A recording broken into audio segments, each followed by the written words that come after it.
I was wanting to donate to a preborn, and I have a Schwab IRA where they supply me with checks, and I want to make sure I do this right so that Financial Issues gets credit for it. Okay, so the thing to do in the memo line, right on there, preborn FISM campaign. If you want a giving statement, you should probably include your name, just write from and your first and last name, on the memo line, because a lot of times they won't know unless your name is at the top of your check. They won't really know where the gift came from. But Okay.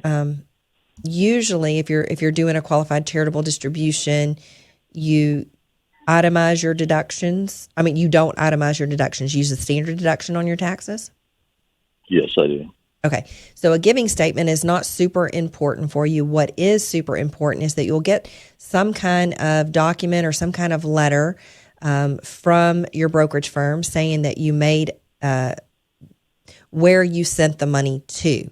And then you'll need to make sure that whenever you do your taxes next year for 2024, that you report that, because your 1099 that you'll get from your IRA custodian is going to report all of the money that came out of your IRA.